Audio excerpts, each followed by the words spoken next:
రాష్ట్ర ప్రభుత్వం తమకు లైసెన్స్ కేటాయించి తమతో పని చేయించుకుంటున్నారు కానీ వేతనాలు మాత్రం ఇవ్వడం లేదని Telangana revenue licence surveyors association జిల్లా అధ్యక్షులు ప్రశాంత్ కుమార్ ఆవేదన వ్యక్తం చేశారు. సిద్దిపేట జిల్లా కేంద్రంలోని ప్రెస్ క్లబ్ లో ఏర్పాటు చేసిన మీడియా సమావేశంలో వారు మాట్లాడారు. లైసెన్స్ సర్వేయర్లకు కనీస పని గౌరవ వేతనం ప్రకటించాలని డిమాండ్ చేశారు. తాము కష్టపడిన పనికే తాము వేతనం అడుగుతున్నామని, తమది గొంతెమ్మ కోరిక కాదని గౌరవప్రదమైన హక్కు అని పేర్కొన్నారు. తమ హక్కుల సాధన కోసం ఈ నెల 26 చలో హైదరాబాద్ కార్యక్రమం నిర్వహించి తలపెట్టామని తెలిపారు. హైదరాబాద్ ఇందిరా పార్క్ ధర్నా చౌక్ వద్ద నిర్వహించే లైసెన్స్ సర్వేయర్స్ అసోసియేషన్ ఆత్మగౌరవ సభలో ప్రతి ఒక్కరూ పాల్గొని విజయవంతం చేయాలని కోరారు. ఈ సమావేశంలో అసోసియేషన్ నాయకులు తిరుపతి, బాలకృష్ణ, రామానుజన్, భిక్షపతి, శ్రీనివాస్ పాల్గొన్నారు. సిద్దిపేటలో లైసెన్సుల వ్యవస్థను స్టార్ట్ చేసి అదేవిధంగా రాష్ట్ర వ్యాప్తంగా లైసెన్సులు ఇచ్చి గవర్నమెంట్ పని కల్పిస్తామని పోయిన సంవత్సరము ఇదే మే నెలలో ప్రోగ్రామ్ స్టార్ట్ చేయడం జరిగింది. అందులో భాగంగా 6500 మంది లైసెన్స్ సర్వేలు వాళ్ళ యొక్క పట్టాలు పొంది మరి లైసెన్సులు తీసుకోవడం జరిగింది.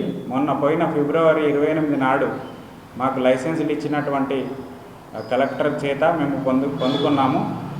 అందులో భాగంగా మరి వేతనం కల్పించి పని కల్పించే విధంగా ప్రభుత్వము చర్యలు తీసుకుంటా అన్న విషయాన్ని గౌరవ ముఖ్యమంత్రి కూడా కళావేదికలో ఆయన లైసెన్సులు ఇచ్చి మాకు హామీ ఇవ్వడం జరిగింది.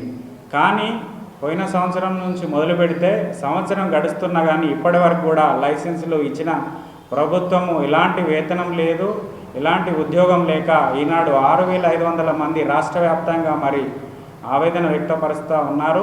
మంచి ఉద్యోగాలను వదిలి గవర్నమెంట్ ఉద్యోగం కదా అని ఆశపడి వచ్చినటువంటి విద్యార్థులను వారి యొక్క బంగారు భవిష్యత్తును ఈనాడు గవర్నమెంట్ ఈ విధంగా మభ్యపెట్టడం మంచిది కాదు. ఈనాడు 26 నాడు మరి జరగబోయే మా యొక్క ధర్నా కార్యక్రమము ఇందిరా పార్కు దగ్గర రాష్ట్ర వ్యాప్తంగా లైసెన్స్ సర్వేలు అందరం కూడా ధర్నా నిర్వహించడం జరుగుతుంది.